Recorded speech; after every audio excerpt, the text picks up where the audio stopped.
Bismillahirrahmanirrahim. Assalamualaikum warahmatullahi wabarakatuh. Alhamdulillahirabbil alamin wassalatu wassalamu ala Muhammadin wa ala alihi wa sahbihi wa sallim. Allahumma inni as'aluka an yamunna alaina bil ilmi nafi wal amal salih wa an yufaqqihana fid din wa an yaftaha lana futuhal arifin wa an yarzuqana al-ikhlas fil aqwali wal a'mali. Allahumma amin. Alhamdulillah, kita bertemu kembali di kesempatan yang mulia ini. Mudah-mudahan setiap usaha kita ini terhitung sebagai amal soleh. Mudah-mudahan setiap langkah yang kita arahkan ke sini itu mendapatkan ridho dari Allah Subhanahu wa ta'ala. Baik ibu-ibu, bapak-bapak yang kami muliakan dan kami hormati, kita kemarin sudah sampai di penjelasan tentang syarat-syarat sujud. Bahwa sujud itu memiliki 7 macam syarat. Yang pertama yaitu sujud di atas 7 anggota tubuh. Yakni 7 anggota tubuh yang dimaksud adalah kening, kedua telapak tangan, kedua lutut, dan ujung jari-jari kaki. Kemudian juga syarat yang kedua adalah antakuna jabhatuhu maksyufah. Artinya kening kita itu tidak boleh terhalangi oleh apapun, entah rambut, entah jilbab, entah ciput, entah surban dan sebagainya. Kemudian yang ketiga yaitu wattahamul birasi. Apa artinya itu yang ketiga? Betul. Ketika bersujud, posisi kita kepala agak menekan ke tempat sujud. Oke. Kemudian yang keempat yaitu turunnya bukan untuk alasan-alasan yang lain. Memang hanya untuk niat sujud atau tidak ada niat sama sekali. Mutlak, dengan bahasanya yaitu turun mutlak saja, itu tidak ada masalah. Kemudian yang kelima yaitu wa alla yasjuda ala syai'in yataharraku bi harakatihi. Tidak sujud di atas benda yang ikut bergerak dengan dia bergerak. Berarti kalau kita perumpamakan benda yang ikut bergerak dengan posisi kita, kalau ibu-ibu itu apa? Jilbab. Kalau laki-laki apa? Pecinya atau mungkin surbannya. Kayaknya bagusan yang tadi, Ki. Bagusan yang tadi suaranya.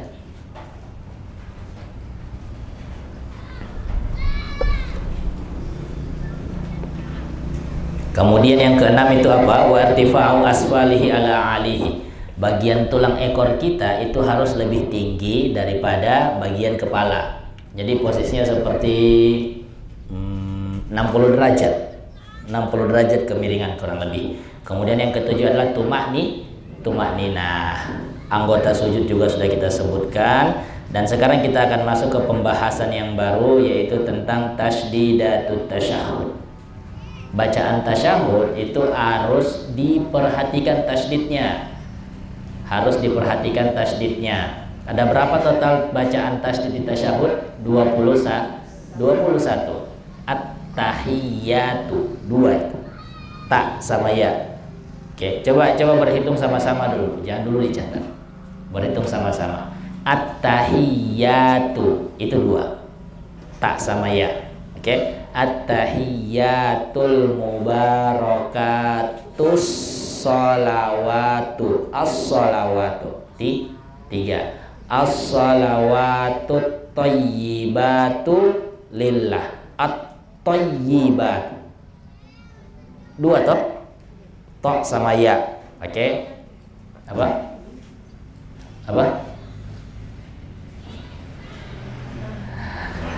As-shalawatut thayyibatu lillah. Lamnya 6. At-tahiyyatul mubarakatus shalawatut thayyibatu lillah. Asyhadu alla ilaha illallah. Oke? Wa asyhadu anna Muhammadar Rasulullah. 13. Allahumma sholli ala sayyidina Muhammad wa ala ali sayyidina Muhammad. Berarti sudah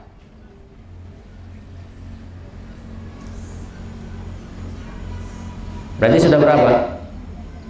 17, 18. Lah, kok kurang? Tiganya mana? Coba kita ulangi. At-tahiyyatu 1 2. Al-mubarakatus shalah 3. At-thayyibah 4 5. Lillah 6.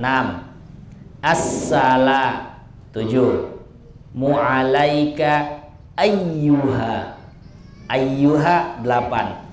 Ayyuhanna 9. Nabiyyu 10. Warahmatullahi wabarakatuh as-salam 11. Oke. Mu'alaina wa ala ibadillahi.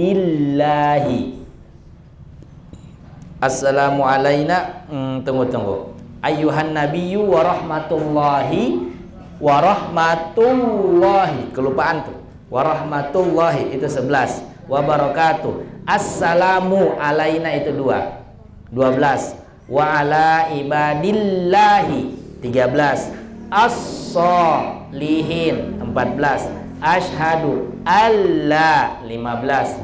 Ilaha illa 16. Illa illallah 17. Wa asyhadu anna 18. Muhammad 19. Darra 20. Betul? Rasulullah 21. Oke, 21. Jadi kuncinya adalah ketika kita sedang membaca tahiyat. Di sini kan konteksnya tahiyat awal. Oke, bacaan kita jangan buru-buru. Diperhatikan bacaan tasdid dari bacaan daripada doa tahiyat itu. Karena ketika bacaan tasyahud kita itu buru-buru, berarti ada kemungkinan tasdidnya tidak terbaca sempurna. Ketika tasdid tidak terbaca sempurna, berarti tasyahud kita batal, tidak sah. Kalau tasyahudnya batal, kenapa bisa? Karena rukun. Ada yang masih ingat rukun sholat ada berapa? 17. Sebutkan. Takbiratul ihram. Berdiri bagi yang mampu pada saat sholat fardu. Al-Fatihah. Ruku. Tumaknina. Sujud. I'tidal. Tumaknina. Sujud 2 kali. Tumaknina. Duduk di antara 2 sujud. Tumaknina. Bacaan tasyahud awal atau akhir? Bacaan tasyahud akhir. Tidak, kata siapa awal? Kata siapa awal? Tidak, Bu Desi. Akhir toh. Makanya kalau misalnya dalam kasus biasa imam lupa tahiyat atau tasyahud awal, kita nggak perlu ngulangin sholat. Kita nggak perlu nambah rakaat, cukup sujud sahwi. Oke, karena tasyahud awal itu bukan rukun. Jadi yang ke-13 adalah tasyahud akhir. Sholawat kepada Nabi. Duduk saat membaca. Artinya saat membaca tahiyat akhir dan sholawat itu duduk. Yang ke-6 salam. Yang ke-17 tertib. Masya Allah. Nah, kembali ke tadi. Karena tasyahud akhir ini adalah bagian dari rukun sholat. Ketika dia tidak dibaca dengan baik, khususnya bacaan tasdidnya, maka akan mempengaruhi sholat kita. Keabsahan sholat kita akan terpengaruh. Jelas ya. Selain itu, yang sebelumnya pernah kita bahas adalah bacaan Al-Fatihah. Tasdidnya juga diperhatikan, Al-Fatihah. Kemudian lanjut ke bab yang baru, yaitu tasdidatu aqallis salati 'alan nabiyyi arba'un.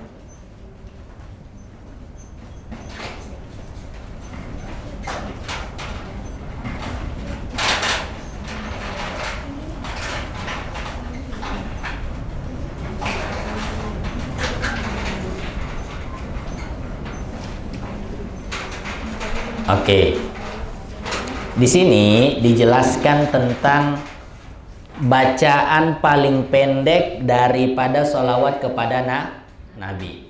Kalau yang biasa kita baca dalam sholat kita, bagaimana sholawat itu?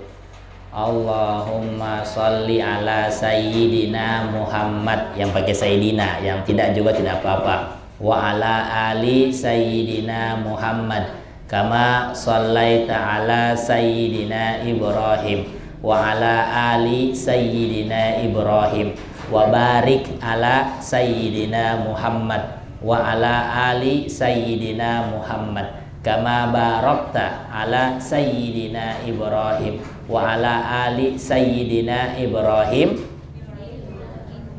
innaka hamidum majid. Itu sholawat yang biasa kita baca dalam sholat. Ada yang ringkasnya. Ada yang ringkasnya. Ringkasnya itu apa?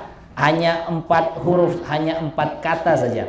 Allahumma, oke, Allahumma sholli ala Muhammad. Allahumma sholli ala Muhammad. Cukup. Jadi kalau misalnya setelah kita bacaan tahiyat akhir, Assalamu alayka ayyuhan nabiyyu wa rahmatullahi wa barakatuh, Assalamu alayna wa ala ibadillahi salihin, Asyhadu an la ilaha illallah wa asyhadu anna Muhammadar Rasulullah, Allahumma sholli ala Muhammad. Sudah cukup. Oke, itu paling minimal bacaan dari sholawat saat tasyahud.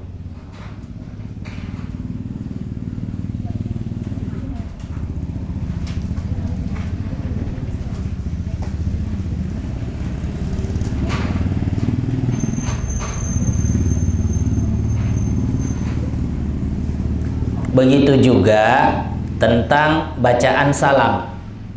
Kita kan sudah bacaan tahiyat akhir ini. Oke. Bacaan ada yang hafal bacaan sebelum salam, doa sebelum salam untuk dihindari dari fitnah dajjal dan juga azab kubur.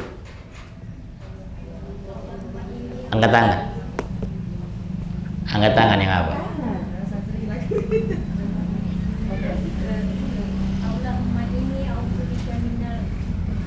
Minal khubuthi wal khaba'ith.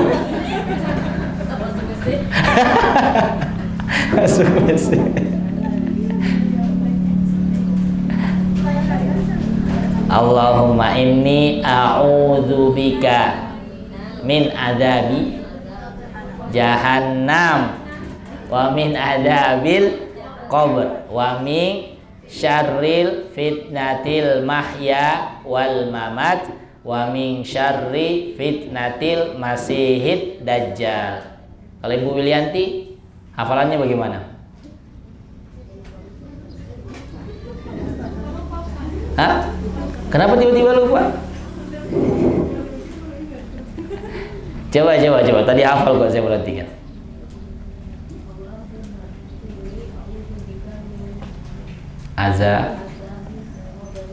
Azabi jahannam. Azabil qabri mahya wal mamat wa min fitnatil masihid dajjal. Masya Allah. Hadiah. Berarti 4 orang totalnya sama yang kemarin ya? Yang sama saya sendiri 4 orang. Ibu Rizfiana, Ibu Asrina, Ibu Ulfa, sama Ibu Wilianti. Saya minta tolong nanti habis kajian turun dulu ke bawah ke sekret. Tadi saya mau pergi ambil di sekret sudah tak kunci. Lambat saya datang. Oke? Atau perwakilan saja ambil ke sekret 1. Mungkin Ibu Wilianti bisa turun dulu ke bawah, nggak jauh. Ambil 1 berarti ambil dua paket. Bukan sabu-sabu ya, bukan. 2 paket.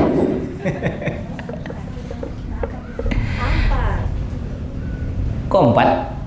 Yang minggu lalu 2. Yang dari Ibu Regina juga ada toh? Sudah. Sudah semua? Tidak, 3. Minggu lalu Ustaz 2. Coba. Yang Ustaz punya 2 minggu lalu. 3 minggu lalu. 3, betul? Ibu Asrina 1 toh? Nah itu. Ibu Ulfa 1 toh? Minggu lalu toh? Oh tidak? Ibu Ulfa ini. Oh 2 saja. Oh siapa satu lagi dan? Aprianti. Yang 2 minggu lalu 3. Ya, pokoknya sebut saja dia Bunga. Yang ada hadir hari ini saja. Oke, baik.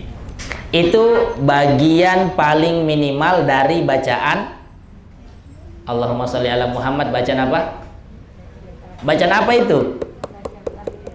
Bacaan sholawat, subhanallah.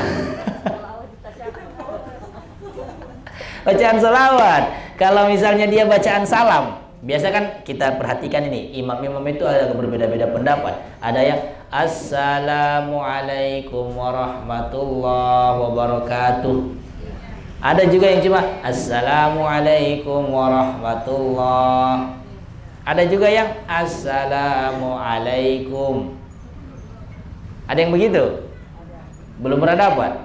Ada yang begitu. Ada yang begitu. Makanya disebutkan di sini, kalau untuk bacaan salam itu paling minimalnya dibilang Assalamualaikum. Assalamualaikum. Itu boleh. Oke, paling lengkapnya apa? Assalamualaikum warahmatullahi.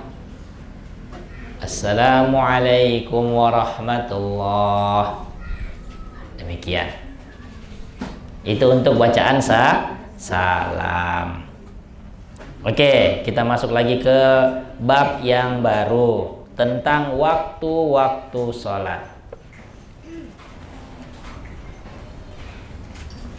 Jadi penjelasan tentang rukun-rukun dan juga turunan-turunannya itu sudah selesai. Sekarang kita masuk ke waktu-waktu sholat.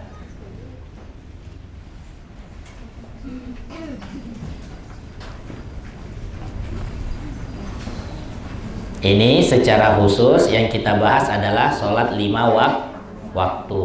Bukan waktu sholat tahajud, waktu sholat duha, tidak. Yang sholat 5 waktu saja kita khususkan. Disebutkan di sini berkata muallif rahimahullahu rahmatan wasi'ah wa nafa'ana bi ilmihi fid dharain, faslun awqatus salati khamsatun. Waktu-waktu sholat itu ada 5. Sebagaimana yang sudah diajarkan oleh malaikat Jibril kepada Nabi dan juga merupakan syariat yang diturunkan oleh Allah kepada Nabi Muhammad SAW tentang 5 waktu sholat dalam sehari. Dari yang sebelumnya berapa? Ada yang tahu? 3. 3.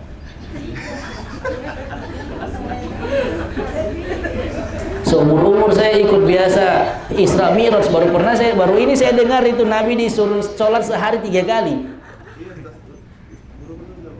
3. Guru antum. Di waktu sebelum fajar, di waktu matahari di atas kepala, sama di waktu terbitnya matahari. Apa bedanya sama sebelum fajar dengan terbitnya matahari? Terbenam matahari. Terbenam. Salat sunat. Baru ini saya dengar sholat itu dulu Nabi Muhammad diajarkan 3 kali. Baru ini saya dengar. Iya, baru ini kan saya dengar. Saya dengar dari muridnya. Subhanallah. Biasanya itu kita dengarnya kalau dari penceramah-penceramah, khususnya nih ketika Isra Mi'raj. Kapan? Berapa? 50. Baru antum 3 ini. Saya tidak tahu tawarnya bagaimana. Bagi orang dalam mungkin batawarnya, makanya jadi 3. Dulu ketika peristiwa Isra Mi'raj itu diabadikan dalam hadis yang sahih bahwasanya Allah dengan kuasanya memanggil Rasulullah untuk sampai ke Arsy, sampai ke singgasananya Allah. Berangkat dari Mekah di malam hari, kemudian menuju ke Masjidil Aqsa. Masjidil Aqsa itu di Palestina. Kemudian sempat sholat 2 rakaat di situ di Masjidil Aqsa. Baru itu langsung naik lagi tembus ke langit ke-7. Langit ke-7 naik lagi ke atas sampai ke Arsy atau singgasana. Dalam 1 malam saja. Itu diabadikan di mana? Al-Quran surah apa? Al-Isra. Nampak sekali yang biasa melaksanakan Isra Mi'raj, makanya hafal.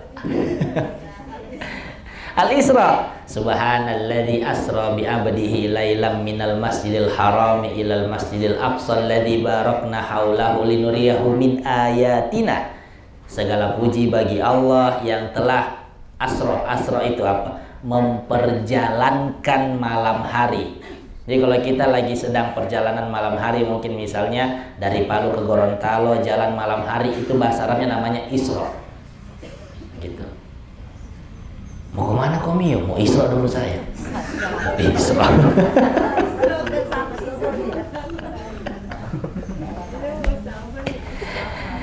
Gitu. Safar di malam hari namanya Isra. Segala puji bagi Allah yang telah memperjalankan hambanya yakni Muhammad di malam hari minal masjidil haram di Mekah, Masjidil Haram ilal masjidil aqsa ke Masjidil Aqsa di Palestina. Alladzi barakna haulahu, yang kami berkahi, tanah yang kami berkahi Palestina itu. Linuriyahu min ayatina, agar kami tampakkan tanda-tanda kebesaran kami. Dari 50, kemudian Rasulullah ketika turun lagi menerima itu 50. Turun lagi ketemu dengan Nabi Musa lagi, karena di langit ke-6 itu ketemunya Nabi Musa. Langit pertama ya Allah saya lupa. Ada di hadis disebutkan. Langit pertama, langit kedua, langit ketiga, langit keempat, langit ke-6 Nabi Musa, langit ke-7 Nabi Ibrahim. Langit ke-6 itu turun kan naik ketemu, waktu mau turun pasti ketemu lagi karena jalurnya cuma 1. Ketika ketemu ditanya sama Nabi Musa, apa yang Allah sampaikan kepadamu? Allah menyuruh aku dan umatku untuk sholat dalam 1 hari 50 kali. Kau bisa bayangkan 50 kali 1 hari? Yang 5 kali saja orang masih lambat-lambat, masih lalai-lalai, masih malas-malas, apalagi 50. Tidak dilaksanakan karena cambok malaikat. Waliyazubillah. Disuruh sama Nabi Musa, minta kurangi, tidak akan mampu hambamu. Tidak, maksudnya tidak akan mampu umatmu. Begitu naik lagi, Rasulullah minta nego, turun lagi, naik lagi, turun lagi, sampai tinggal 5. Dan kata Allah, 5 ini seperti 50 pahalanya. Ketika diminta, Nabi Musa sudah 5 ini, sudah 5. Nabi Musa bilang, minta kurang lagi. Mungkin sampai ke gurunya Bang Adi itu jadi 3.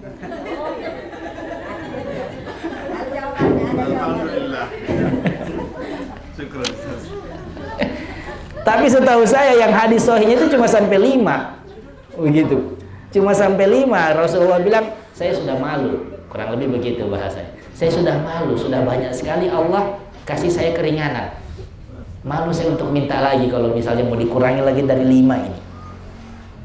Akhirnya sudah dibawa turun sampai ke kita sekarang. Waktu-waktu itu ini akan kita jelaskan. Yang pertama adalah awal waktu zuhri, dimulai dari sholat zuhur. Kenapa dari sholat zuhur dimulainya Ustaz? Dijelaskan karena para ulama fikih mengambil dalil daripada Al-Quran di surah Al-Isra, aqimis salata liduluki syamsi ila ghasaqil laili wa qur'anal fajr. Laksanakanlah salat, aqimis salata liduluki syamsi, saat tergelincirnya matahari. Berarti Allah menyebutkan pertama kali di ayat Al-Isra itu salat zuhur. Makanya para ulama ketika menulis buku mereka coba menjelaskan dari pertama yaitu salat zuhur sebagai bentuk mengikuti ayat Al-Quran. Kapan awal waktu zuhur? ketika tergelincirnya matahari ke arah barat.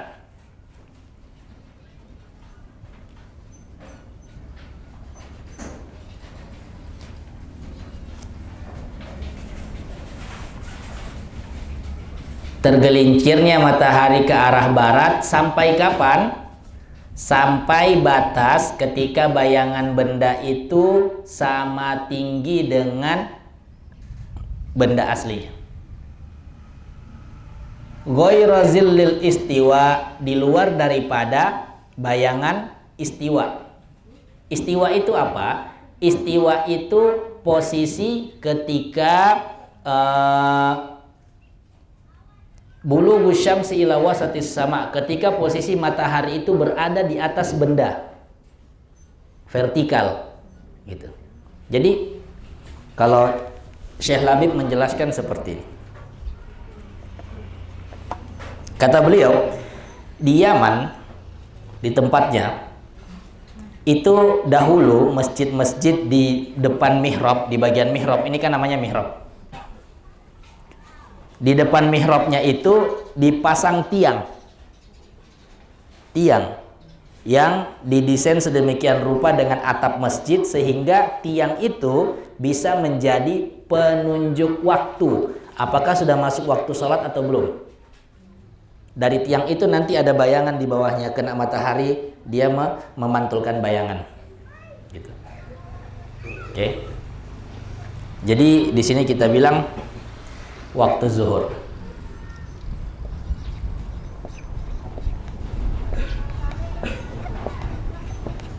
Waktu zuhur awal tergelincirnya matahari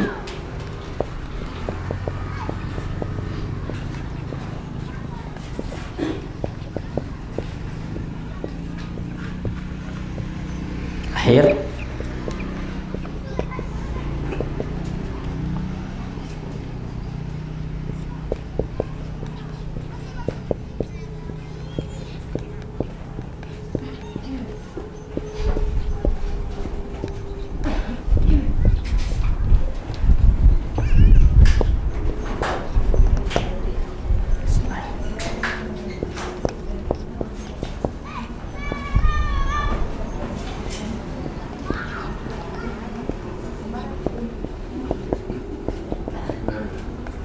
selain bayangan istiwa. Istiwa itu apa, Ustaz?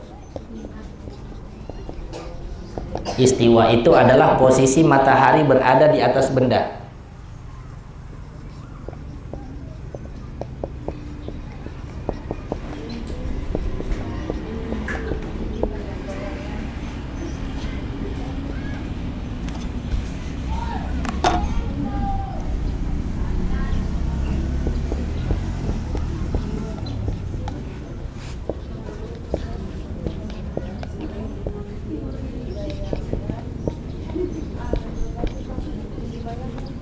Oke, perhatikan dulu sini. Jangan dulu mencatat, Bu. Biasakan kita itu mencatat yang kita pahami. Jangan belum paham sudah catat. Sehingga nanti ketika kembali ke rumah mau dibaca-baca ulang, apa maksudnya ini ya? Komi yang catat, kenapa Komi tidak paham dengan Komi punya tulisan? Gitu. Makanya gunanya catatan itu untuk mengingatkan kembali apa yang kita tahu. Jadi ketika dibaca, oh maksudnya ini yang dibilang Ustadz Ali. Oke, kelihatan kah? Saya juga merasa begitu karena ini, masya Allah, ini kain ini.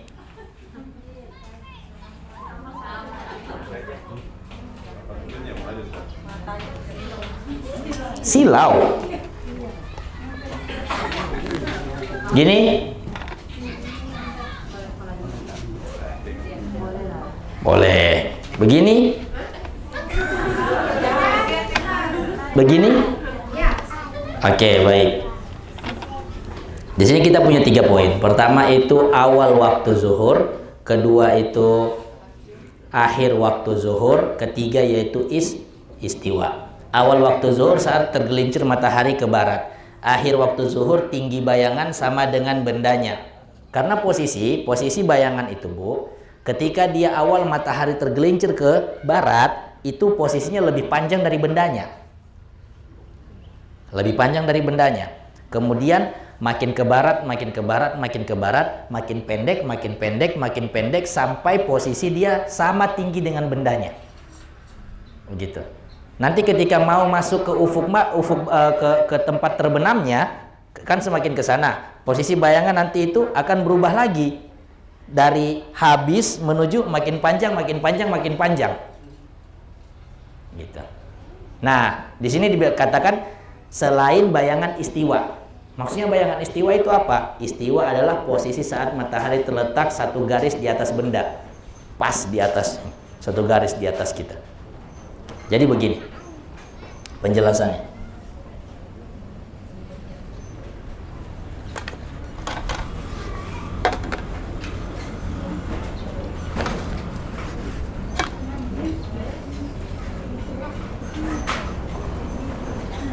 Oke.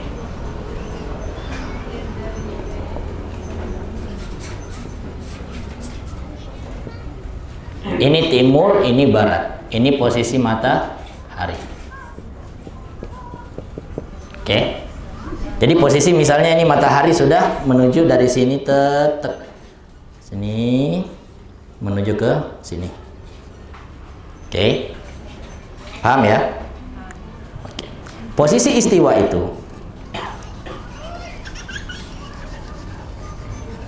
adalah ketika matahari tepat berada di atas benda sini.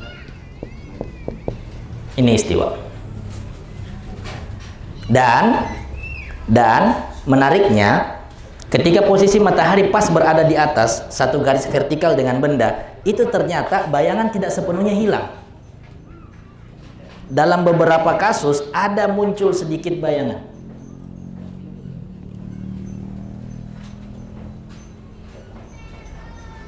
Ada muncul sedikit bayangan, walaupun matahari sudah pas di atas ini. Dan bayangan ini itu hampir selalu ada di setiap hari dalam satu tahun. Jarang sekali dia hilang. Ini harusnya kan logika kita. Ketika ini posisi matahari satu garis vertikal, satu garis lurus dengan benda, ini benda, ini benda, harusnya kan nggak ada bayangan, ya toh? Harusnya nggak ada bayangan. Tapi di sini kondisinya ada sedikit bayangan muncul.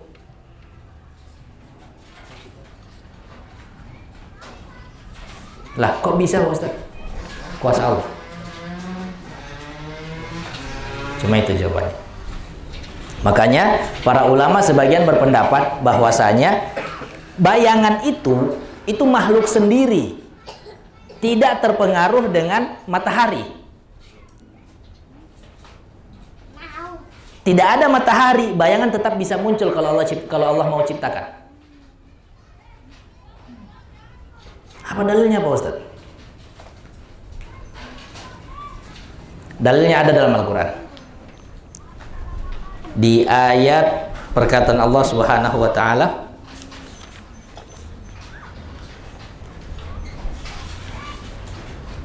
la yarawna fiha syamsan wala zamharira. La yarawna fiha syamsan wala zamharira.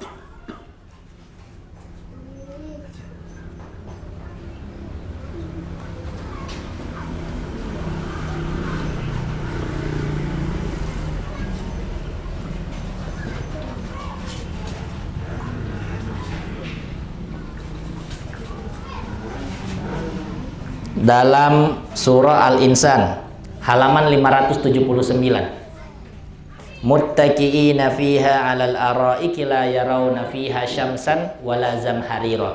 Jadi nanti di surga itu penduduk surganya berbaring istirahat di atas dipan-dipan yang terbuat dari mutiara. Kita saja biasa kalau pas lagi panas-panasnya matahari, kemudian istirahat di bawah dego-dego di bawah pohon kelor, atau bukan di bawah pohon kelor, di bawah pohon gersen biasanya. Di bawah pohon gersen sudah rasa nikmat sekali. Atau mungkin dulu waktu masih kecil-kecil gembala-gembala kambing, tunggu kambing digembala di bawah pohon, dia punya bayangan saja sudah bikin tenang, sejuk, tidak kepanasan kita, ya toh? Nah, di surga itu lebih daripada itu. Bersandar di atas kursi-kursi yang terbuat atau dipan-dipan. Dipan-dipan itu kursi agak panjang, orang bisa setengah baring, setengah duduk. Terbuat dari mutiara, la yarawna fiha syamsan wala zamharira. Mereka di dalam surga tidak melihat matahari. Coba Ibu cek. Bagaimana Pak Ustaz mau dicek di surga? Bukan. Dicek di Al-Qur'an.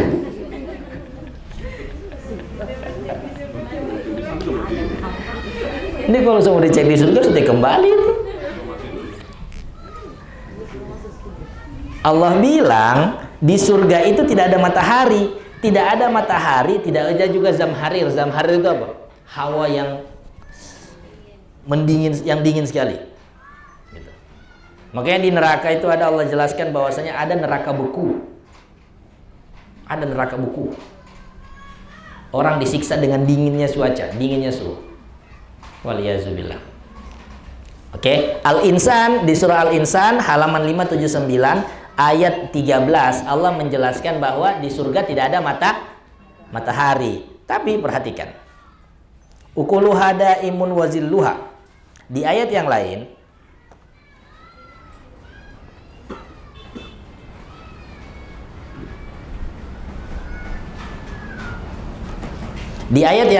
yaitu di Quran surah Ar-Ra'd. Ar-Ra'd ayat 35 ada di halaman 254. Allah menjelaskan mathalul jannatil lati wa'idal muttaqun tajri min tahtihal anharu ukuluha daimun wazilluha. Perumpamaan surga yang dijanjikan kepada orang-orang yang bertakwa, mengalir di bawahnya sungai-sungai, senantiasa berbuah dan teduh. Ada bayangan yang meneduhkan. Loh, Pak Ustadz, tadi katanya di surah Al-Insan di surga tidak ada matahari. Terus di surah Ar-Ra'd dibilang katanya ada bayangan yang meneduhkan. Bagaimana bisa ada bayangan tanpa ada matahari? Itulah dalilnya bahwasanya sebagian ulama berpendapat bayangan itu makhluk sendiri yang Allah ciptakan. Ada matahari, tidak ada matahari, kalau Allah ingin buat bayangan bisa jadi. Ini dalilnya. Jadi bayangan itu makhluk dari ciptaan-ciptaan Allah. Ar-Ra'd ayat 35.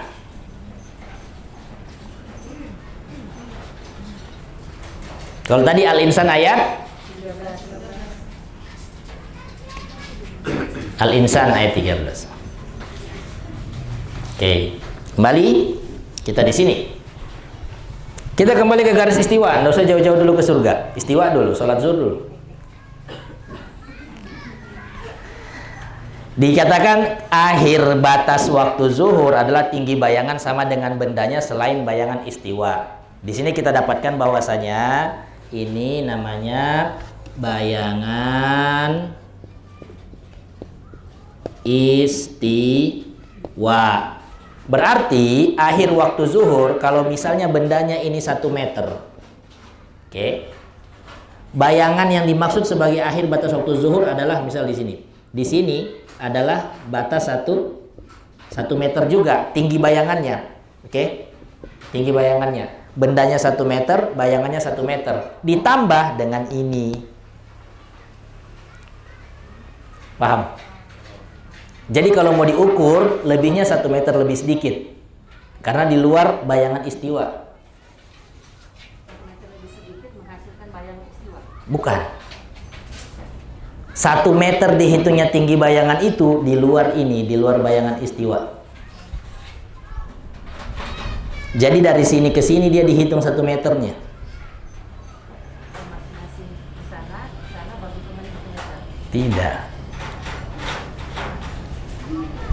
Berarti kalau masih 1 meter termasuk bayangan istiwa itu masih masuk waktu zuhur, Ustaz? Masih masuk zuhur, belum sampai batas akhir. Bukan pada saat mau persiapan sholat asar. Batasannya jadi seperti itu. Bukan. Nanti akan kita jelaskan di sini Bu Ibu, dalam mazhab Syafi'i waktu sholat itu dibagi-bagi. Oke. Kan awal Ustaz, susah juga apa itu bayangan istiwa, apa itu lagi 1 meter, kenapa saya di 2 meter, apa dan lain-lain. Sudah ada jam. Selesai urusan, sudah ada jam.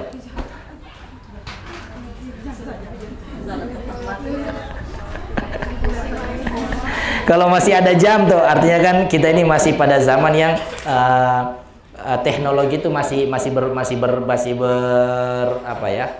berfungsi. Jadi nggak perlu ukur bayangan. Lihat jam saja, Ustaz, saya lihat jam juga. Kapan ini waktu zuhur? Batas waktu zuhur sholat, waktu sholat zuhur Palu. Jam berapa sampai jam berapa? Oke, tidak ada masalah. Nanti juga kalau misalnya sudah masuk pada zaman teknologi itu tidak lagi berfungsi, orang mulai pakai panah lagi, pakai pedang lagi ya. Komio harus ukur itu bayangan supaya dapat tahu kapan masuk waktu sholat.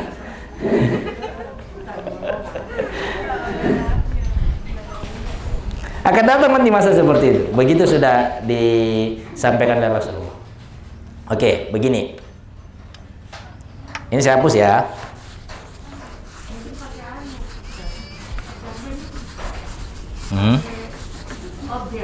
Iya, bagusnya sih begitu.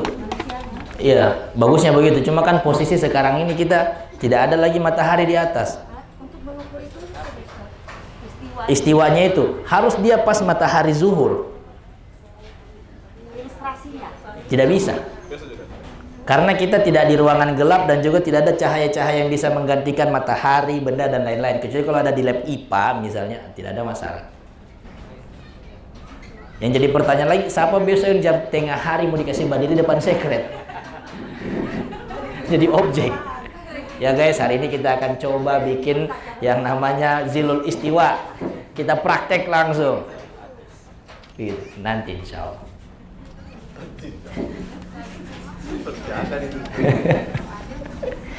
Oke, baik. Di sini kita hafalkan ya. Jadi dari mulai matahari tergelincir di arah barat sampai yang namanya bayangan sama dengan bendanya selain bayangan istiwa, di antaranya itu adalah waktu sholat zuhur. Dan dalam mazhab Syafi'i, waktu yang panjang itu dibagi menjadi 6. Dibagi menjadi 6. Yang pertama yaitu waktu fadilah. Waktu fadilah itu apa? Waktu yang paling utama.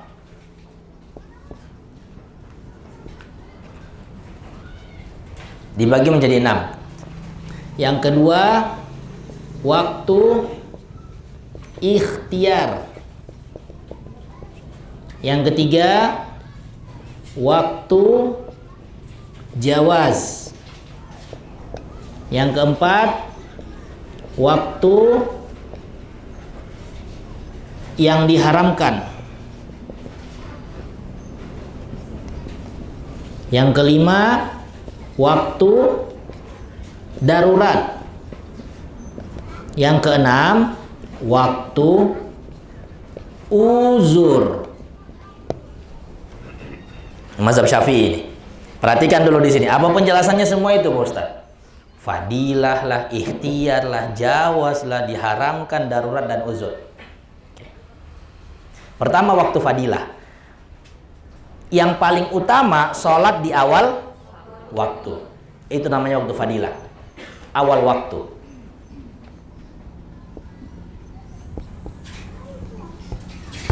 Jadi ketika matahari tergelincir ke arah barat, sudah mulai waktunya, sholat di waktu itu adalah yang paling besar pahalanya. Kalau secara ringkasnya, secara mudahnya, imam muazin ba'azan di zuhur sesuai waktu, kemudian kita datang, ikut sholat, ikut berjamaah sampai selesai, nah itu namanya kita sholat di waktu fadilah, awal waktu. Itu pahalanya paling besar. Kemudian yang kedua, waktu ikhtiar. Ikhtiar itu artinya pilihan.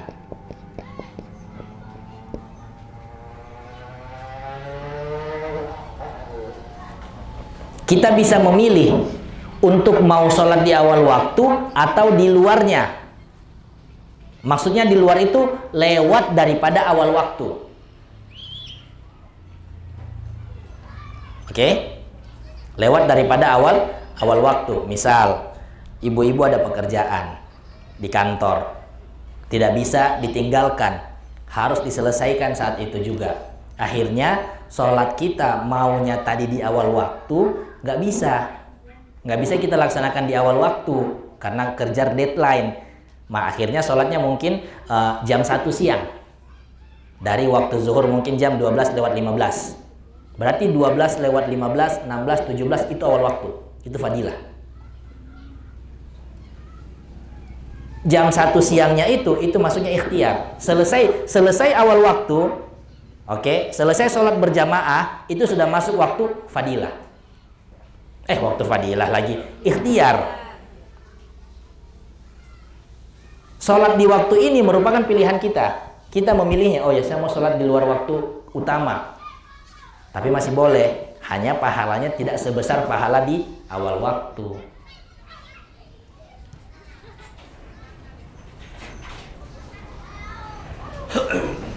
Oke. Kemudian jawaz itu artinya dibolehkan.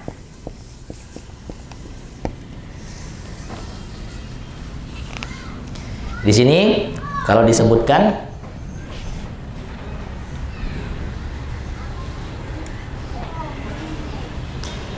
waktun jawaz ila ma yas'u kulliha wa yuqalu lahu waqtul ikhtiyar aidan fahuma mushtarakan. Oke.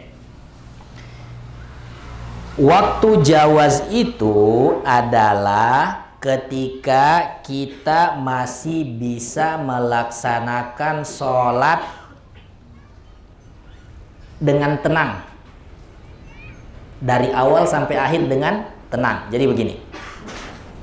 Contoh. Kita sholat itu yang tenang 5 menit. Zuhur. Oke? Tanpa tergesa-gesa, tumak ninahnya dapat, bacaan di 2 rakaat pertama itu lengkap, Al-Fatihah dan juga surat. 2 rakaat terakhir Al-Fatihah saja. Pokoknya sholat tenang kita itu kita butuh waktu 5 menit untuk sholat zuhur. Baik. Kalau misalnya, seandainya awal waktu itu adalah jam 12 siang. Waktu fadilahnya 12 siang. Oke. Akhir waktu itu jam 3, misalnya contoh. Oke. Akhir waktu jam 3. Yang kita butuhkan untuk 1 kali sholat tenang waktu zuhur adalah 5 menit. Berarti waktu jawaz itu sampai di angka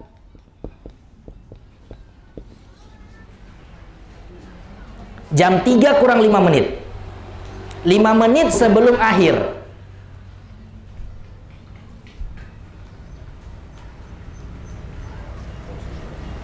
Saya ulangi.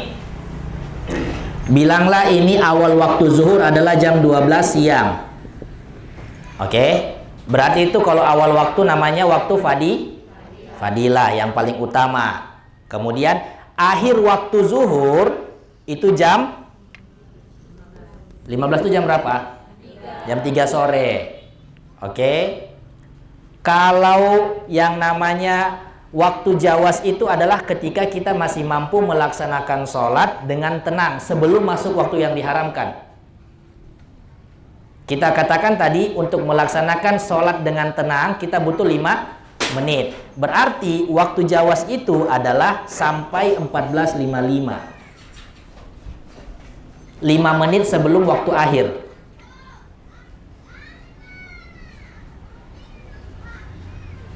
Jadi urutannya fadilah, ikhtiar, kemudian jawaz. Dibolehkan. Apa maksud dibolehkannya Pak Ustadz? Sholat di waktu itu masih boleh. Masih boleh. Oke, jadi ada orang misalnya dia mengakhirkan waktu zuhurnya karena mungkin pekerjaan kantor terlewat, nanti jam 2, jam 3 kurang 5 menit baru dia mau sholat zuhur. Masih boleh. Dalam mazhab masih boleh, walaupun pahalanya tidak seperti pahala ikhtiar, tidak seperti pahala fadilah. Jelas? Jelas? Oke. Yang keempat, waktu yang diharamkan. Waktu yang diharamkan itu bagaimana? Ini kita bilang batas akhir adalah jam 3. Waktu yang masih dibolehkan sampai 14.55. Kalau komio sholat 14.57 itu sudah waktu yang diharamkan.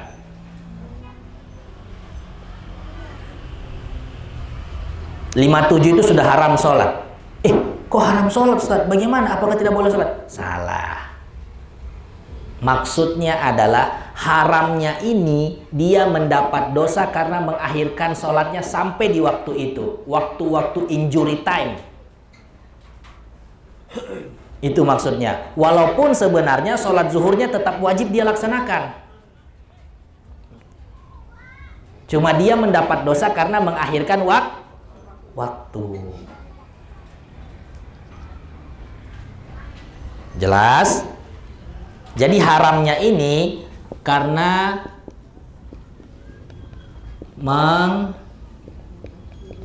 mengakhirkan waktu sholat. Haram itu artinya kan tidak boleh, ya kan? Sebenarnya tidak boleh kita itu mengakhirkan waktu sholat. Tapi kalau memang ingatnya, kita bilang kan dia lalai nih, lalai.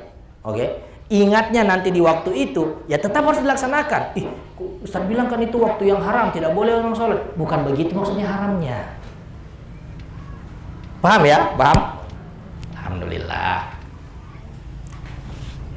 Ibu Wijayanti paham?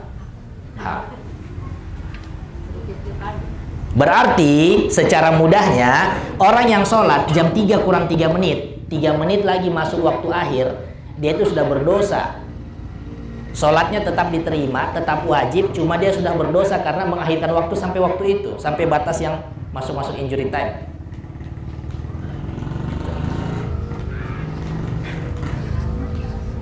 Hati-hati yang bekerjaan lalai. Kemudian waktu darurat. Apa itu waktu darurat? Ini terkhusus untuk ibu-ibu yang memiliki masa haid. Kalau laki-laki kan tidak mungkin haid. Biar komio operasi ganti kelamin tidak mungkin bisa haid. Wal iyyazubillah, jauhkan ya Allah. Semoga tidak ada anak keturunan kita yang begitu. Waktu darurat adalah waktu di saat kita melaksanakan sholat di ujung-ujung waktu dan masih bisa kena dengan waktu zuhur walaupun hanya dengan takbiratul ihram.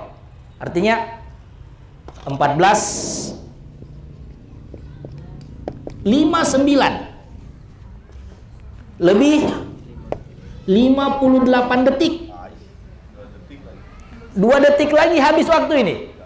Tapi 2 detik itu dia masih bisa takbiratul ihram tidak? Masih. Allahu Akbar. Tek masuk waktu asar. Baik. Ini namanya waktu darurat. Diperuntukkan untuk siapa? Perhatikan. Waktu darurat itu adalah waktu wajib sholat bagi orang-orang yang hilang penghalangnya untuk sholat. Seperti orang gila. Tiba-tiba dia sadar jam segini. Dia berarti terhitung masih wajib sholat. Atau orang pingsan. Gila, pingsan. Yang terakhir, orang haid. Jadi biasanya ini saya perhatikan ini, perempuan-perempuan, dia bilang, kayaknya sudah berhenti. Tapi tunggu aja nanti waktu sholat setelahnya. Baru saya mandi bersih. Sebenarnya komiyu itu sudah wajib sholat yang di waktu itu. Misal nih, jam 14.55 atau 5.58 kita bilang.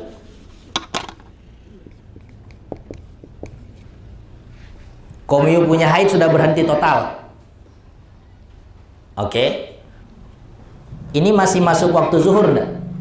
Sisa 2 menit ini waktu zuhur. Sisa 2 menit waktu zuhur ini. Itu komiyu masih wajib sholat zuhur. Walaupun dikerjakannya misalnya nyebrang waktu, karena harus mandi wajib dulu toh. Tapi di sini ini kalian sudah kering. Ibu sudah kering, sudah wajib sholat. Jangan tunggu nanti aja 1 kali mandi, selesai mandi baru saya sholat asar 1 kali. Jadi zuhur masih dapat bonus lah. Hati-hati. Berarti niat itu sudah masuk kodok gitu. Apa? Niatnya sudah masuk kodok. Iya.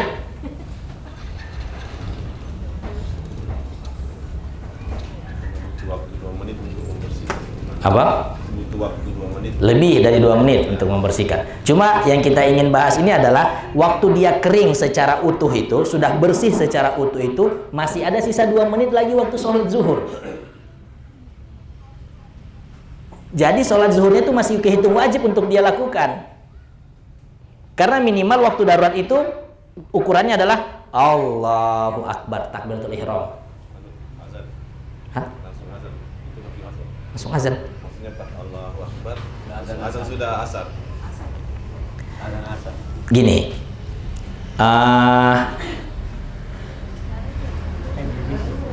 waktunya yang kita bahas ini bukan sholatnya. Iya, maksudnya kan sholat tuh pas sholat zuhur tuh.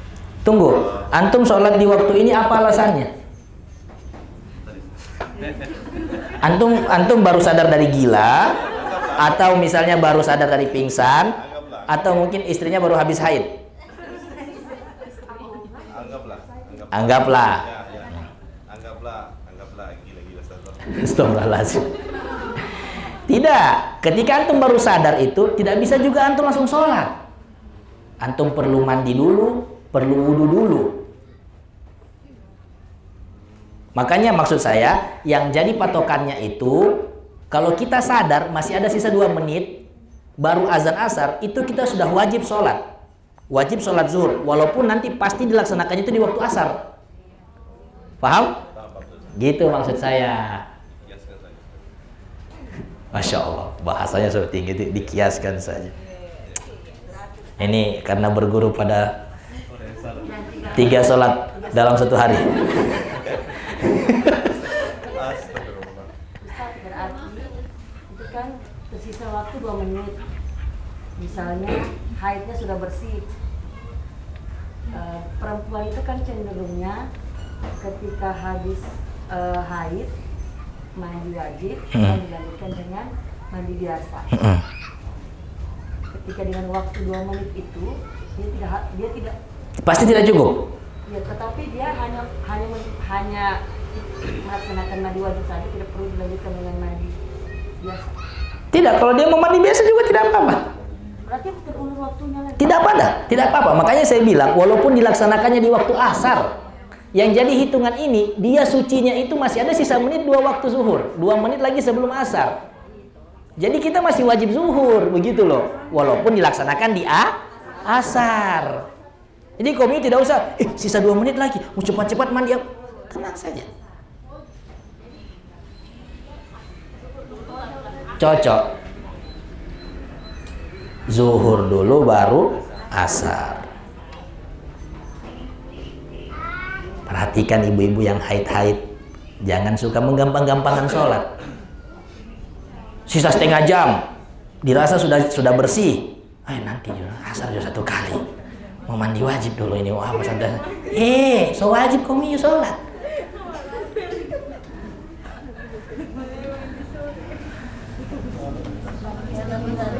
Biasanya itu terjadi ketika malam hari. Maksudnya ketika mendekati subuh itu mungkin dari jam-jam 12 atau jam 1 dia mungkin sudah kering kayaknya, ini sudah bersih. Tapi belum sempat mandi wajib. Terus saja nanti habis subuh baru mandi wajib, sholat zuhur baru nanti saya. Subuhnya kami sudah hitung di situ.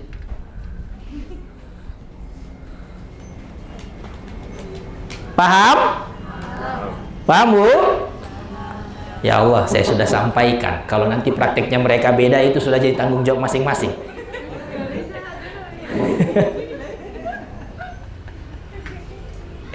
Itu namanya waktu darurat. Saat waktu tersisa tinggal sedikit sekali, minimal itu dia bisa bertakbir Allahu Akbar, kemudian hilang penghalang-penghalangnya untuk sholat, maka itu dia masih bisa melaksanakan sholat walaupun di menyeberang waktu. Paham ya? Sama juga kasusnya di sini apa? Orang tidur, ketiduran gitu, bangun-bangun, 1 menit lagi asar. Sudah, tunggu asar. Nggak bisa. Tetap wajib sholat zuhur dia.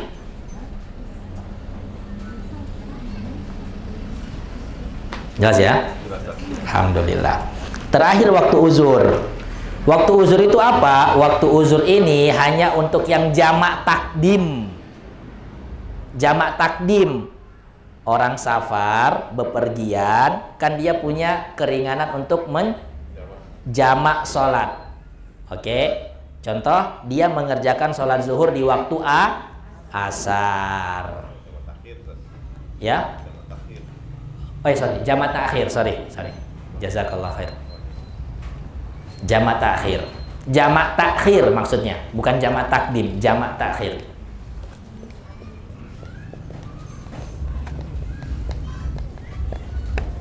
Itu waktu uzur. Artinya uzur itu apa? Alasan. Itu. Uzur itu artinya alasan. Alasannya kenapa dia sampai sholat zuhurnya di waktu asar? Oh, karena dia posisi musafir. Ini pembagian dari sini, dari yang beberapa jam ini, dari misalnya 12 berarti 12 1 2 3. 3 jam itu kita bagi begini dalam mazhab Syafi'i. Ada waktu utama, ada waktu ikhtiar, ada waktu jawaz, ada waktu yang diharamkan, ada waktu darurat, ada waktu uzur. Kalau yang waktu sholat isya yang ada hadis Nabi biasa melakukan. Maksudnya akhir waktu sholat isya. Kapan batas akhirnya? Sabar kok. Kita masih zuhur. Oh, iya. Masih ada asar, maghrib, isya. Ada penjelasannya itu. Ini ditanda-tandai khususnya untuk ibu-ibu yang masih berhalangan, masih haid, ini waktu darurat ini. Jangan sampai dilupa. Jangan suka menggampang-gampangkan.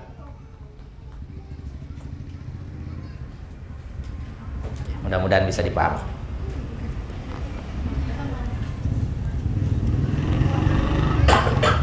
Oke.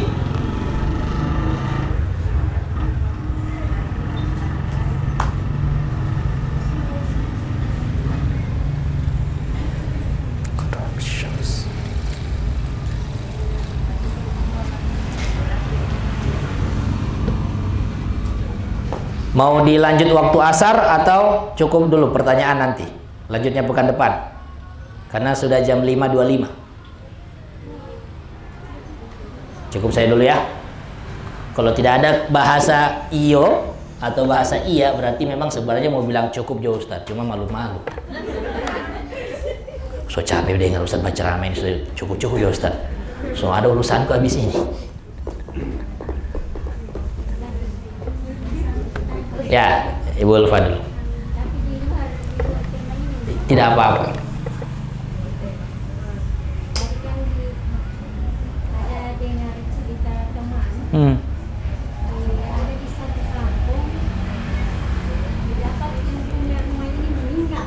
Oke.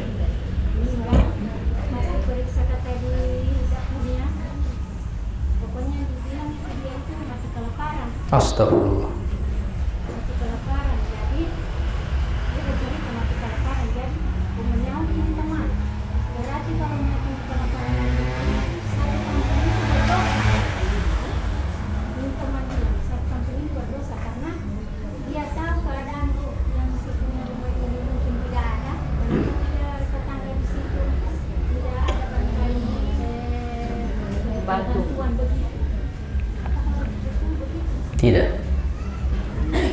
Tidak demikian. Kenapa? Karena yang hadis pasti ibu-ibu sering dengar nih, karena ibu-ibu biasa yang bergelut di dapur. Kalau kita memasak, maka anjurannya kuahnya diperbanyak supaya bisa dibagi ke tetangga. Itu kan hukumnya sunnah. Oke, itu hukumnya anjuran, tidak wajib. Dikerjakan lebih baik, tidak dikerjakan tidak apa-apa. Berarti sebenarnya orang yang ada di sekitar kita itu, dia lapar atau tidak, sebenarnya bukan tanggung jawab kita. Cuma kita memiliki bukan kewajiban juga, dan diingatkan sama Allah untuk melihat keadaan tetangga. Bagaimana dia? Kalau pengen pahala-pahala tambahan, perhatikan tetanggamu. Bayangkan Rasulullah SAW menyebutkan seperti ini. Dulu para sahabat mengira bahwa tetangga itu bisa mendapatkan hak waris. Saya misalnya bertetangga dengan Bang Siap. Saking banyaknya dalil tentang keutamaan menjaga tetangga, memperhatikan tetangga, melihat bagaimana keadaan tetangga dan lain-lain, sampai para sahabat Nabi berpikir, jangan-jangan nanti tetangga itu bisa dapat warisan juga. Iya begitu Bu, begitu. Salah satu contohnya apa? Ibu, saya sama Bang Siap aku tetangga, saya tanam pohon durian. Jangan durian. Mangga biasa begini kan modelnya kan, begini menyebar begitu dia, mangga. Oke. Ternyata mangga saya itu menyeberang sampai ke dalam pagarnya Bang Sihab, begitu. Terus apa?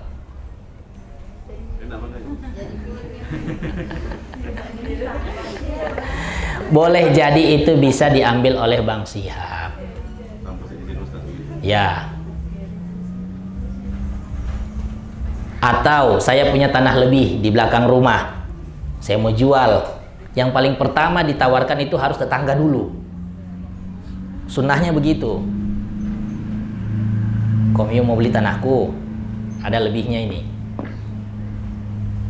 Kalau dia tidak berkeinginan, tidak punya hati di situ, atau mungkin belum punya uang, baru dibuang ke umum. Jadi kita kembali ke pertanyaan Bu Ulfa. Kalau mau dibilang berdosa, tidak berdosa. Cuma anjuran untuk menjaga tetangga itu memang ada. Tapi ketika dia Allah takdirkan mati karena kelaparan dan tetangganya memang tidak tahu dia kelaparan atau tidak gitu. Kan ada juga orang yang menyembunyikan.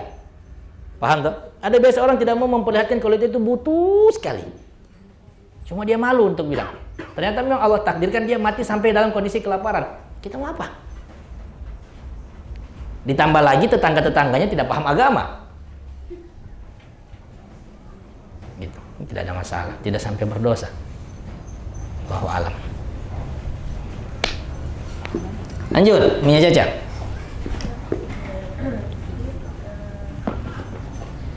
Apakah kalau misalnya kayak sholat isya itu kan kita tunda-tunda Ustaz. Sama ini jawab pertanyaannya, sama ini sama abinya Caca. Ya. Terus tiba-tiba Ustaz pas mau sholat kita haid begitu dah. Oke. Jadi apakah padahal itu padahal jam isya itu sudah sebenarnya belum haid. Ya paham. Awal waktu isya belum haid. Oke. Apakah waktu setelah kita bersih itu dipotong? Ya kita bayar pas mau sholat kan maksudnya masuk berhentinya di misalnya di subuh. Oke. Kita sholat isya dulu baru sholat. Baik. Jawabannya dikodok, diganti. Isyaknya diganti. Terus kapan digantinya Pak Ustadz? Kalau misalnya tadi Umiyah Caca kasihkan contoh waktu subuh. Gitu. Waktu subuh ini kan agak pendek. Ya kan agak pendek. Kalau antum sucinya itu sebelum subuh. Jadi masih ada kesempatan mandi dulu apa dan lain sebagainya, masih ada waktu sebelum subuh, silakan kodok di waktu itu. Jam-jam 4.15 kah, 4.20 kah, kodok di waktu itu. Tapi kalau misalnya sucinya pas subuh, gitu toh, bangun mandi subuh dulu, habis subuh baru isya kodok. Paham? Selama ini saya ikuti seperti itu. Ya, alhamdulillah kalau sudah diikuti. Berarti bagus ajarnya Abi Caca. Abi Caca bagus ajarannya. Itu ajaran dari guru gitu. Dari guru juga ya.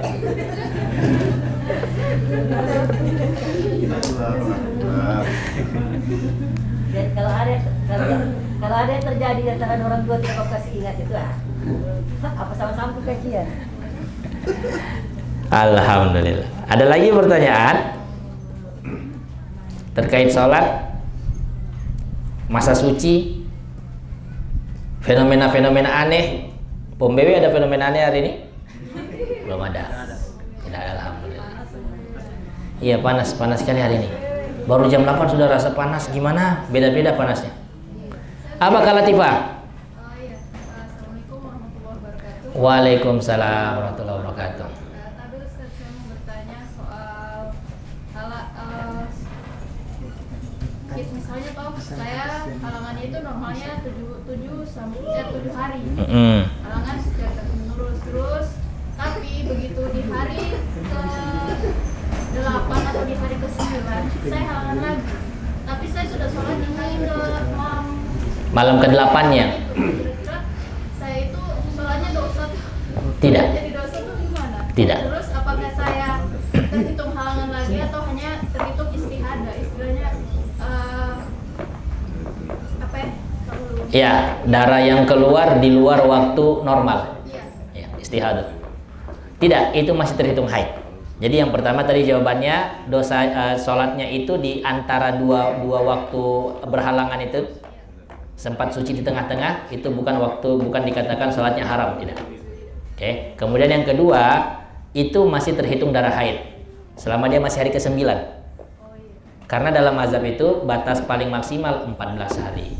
Kalau dia lewat dari 14 masih haid, masih keluar darah, itu sudah dihitung istihadah. Jadi hari ke-15, 16, 17 dan seterusnya dia sudah harus sholat walaupun sambil keluar darah. Berarti saya harus menunggu sampai 14 hari kalau misalnya keluar dari siklus normal kayak di hari ke-8, 9, berarti saya menunggu walaupun dia itu tidak secara terus menerus, cuma Ya, terputus-putus. Iya. Ya, begitu dia, menunggu. Selesai 14 hari, kalau sudah tidak keluar lagi baru sholat. Sama-sama.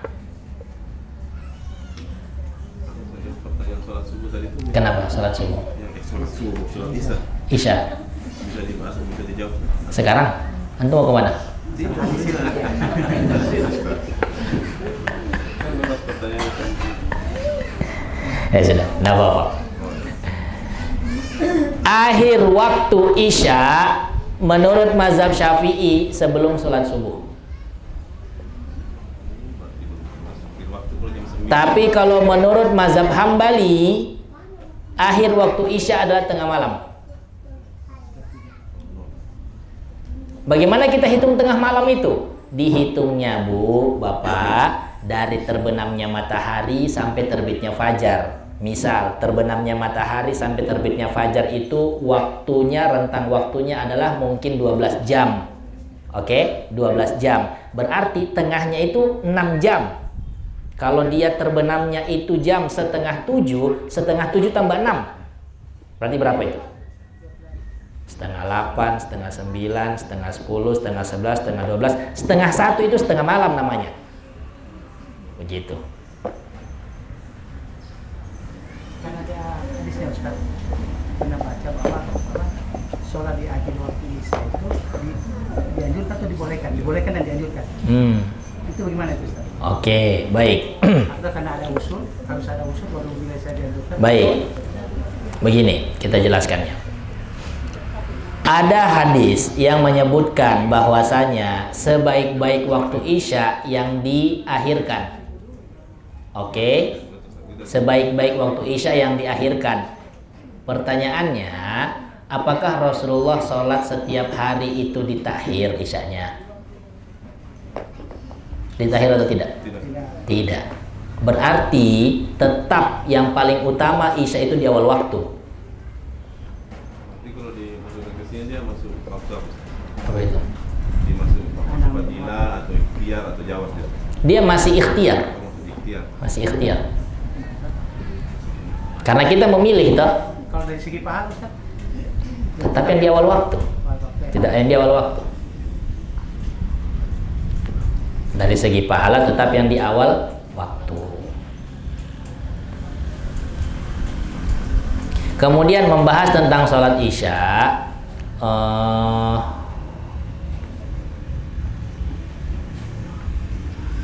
Dalam waktu maghrib ke isya itu ada 3 cahaya perpindahan. Kan ketika maghrib yang muncul cahaya merah. Habis merah itu ada cahaya kuning. Setelah kuning baru cahaya putih. Habis cahaya putih baru gelap. Oke. Nah, Di sini yang harus kita pahami. Mentakhirnya itu adalah ketika cahaya putih sudah hilang. Biasanya kalau pernah dihitung sama Syekh Labib itu, kalau di daerah Jawa sekitar 1,5 jam. Dari waktu maghrib ke isya, isyanya lagi itu 1,5 jam setelahnya. Tidak, jam 8 kurang 15. Jam 8 kurang 15.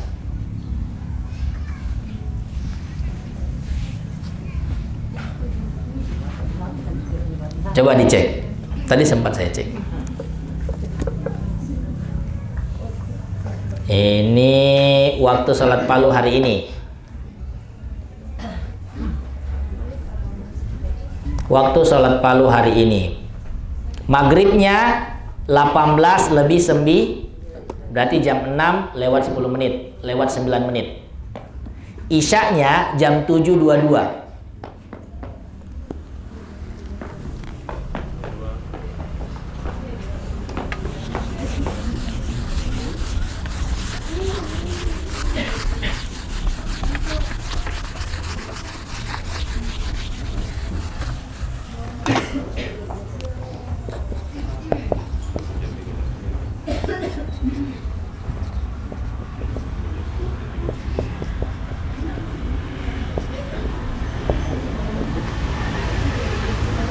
Jarak 9 ke 22 itu berapa menit? 1 jam. Tidak sampai 1 jam setengah. 1 jam 13 menit. Betul.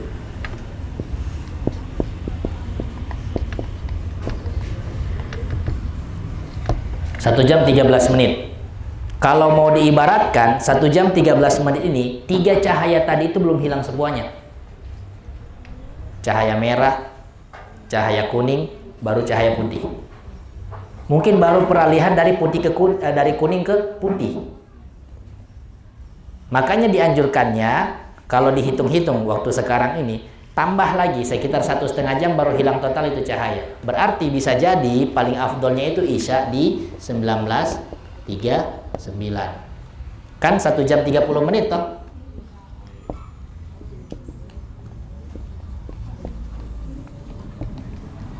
Tuh.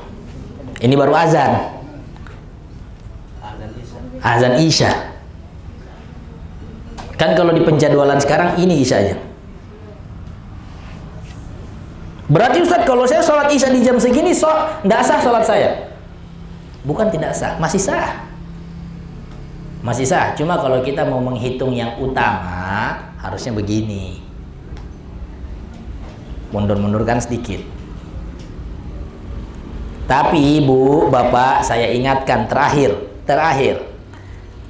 Kalau Bapak Ibu memilih untuk mengakhirkan waktu sholat, pastikan antum punya jamaah. Kalau cuma sholat sendiri, khususnya laki-laki. Kalau cuma sholat sendiri, sholat berjamaah lebih afdal di awal waktu. Karena pahalanya tidak sebanding 27 derajat. Kalau yang terhitung safar itu Biar safar. Contoh kan macam saya pergi safar sama teman-teman. Terus tadinya kan harusnya di Jamak Kasar.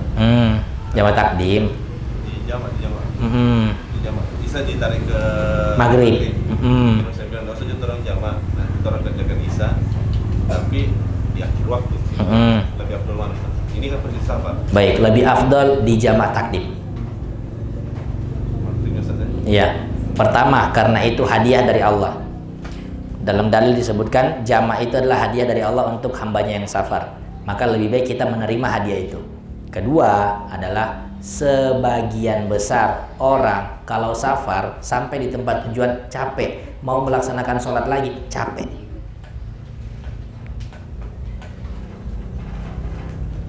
Tapi kalau dia masih jamak takdim di pertengahan jalan sebelum tiba, masih semangat, masih ada rasa semangatnya.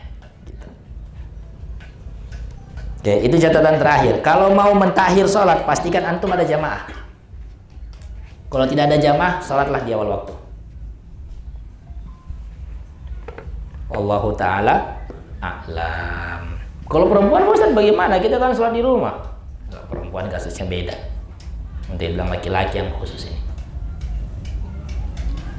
Nabi Reski ajak siapakah? Bang Ade, ayo sholat dulu jamaah kita. Jam 9 atau jam setengah 10. Atau ajak dulu itu siapa? Laki-laki yang waiternya itu, ajak dulu dia. Pergi sholat dulu sebentaran 5 menit saja. Kalau antum memilih untuk mengakhirkan waktu sholat, pastikan antum ada jamaah. Wallahu ta'ala a'lam. Kita tutup dengan bacaan alhamdulillah. Alhamdulillahirabbil alamin. Subhanakallahumma bihamdika asyhadu an la ilaha illa anta astaghfiruka wa atubu ilaik. Mudah-mudahan semuanya panjang umur, sehat selalu, dimudahkan semua urusannya. Ya Allah ya Rabbi ya Rahman Rahimin. Jika ada di antara kami atau anggota keluarga kami yang memiliki masalah, berikanlah dia jalan keluar dari masalahnya. Jika ada yang diuji dengan penyakit, angkatlah penyakitnya dan berikan dia kekuatan untuk bisa beraktivitas kembali seperti sedia kala. Ya Allah ya Rabbi, jika ada di antara kami ataupun anggota keluarga kami yang terlilit hutang, lunaskanlah hutang-hutangnya. Jika ada di antara kami atau anggota keluarga kami yang belum memiliki keturunan, berikanlah dia keturunan yang soleh-solehah. Jika ada di antara kami atau anggota keluarga kami belum memiliki pasangan, berikan dia pasangan yang soleh-solehah. Ya Allah, wafatkanlah kami dalam keadaan husnul khatimah. Rabbi ja'alna muqimas salati wa min dzurriyyatina rabbana wa taqabbal du'a. Ya Allah, jadikanlah kami dan juga anak keturunan kami adalah orang-orang yang selalu menjaga salatmu. Ya Allah, wafatkanlah kami dalam keadaan husnul khatimah. Allahumma taqabbal minna innaka antas samiul alim wa tub alaina innaka antat tawwabur rahim. Allahumma ighfir lana dzunubana wa dzunuba walidina warhamhuma kama rabbawna shighara wa rabbirhamhuma kama rabbawna shighara. Rabbana atina fid dunya hasanah wa fil akhirati hasanah wa qina adzabannar. Wa sallallahu ala sayidina Muhammadin walhamdulillahi rabbil alamin. Assalamualaikum warahmatullahi wabarakatuh. Waalaikumsalam.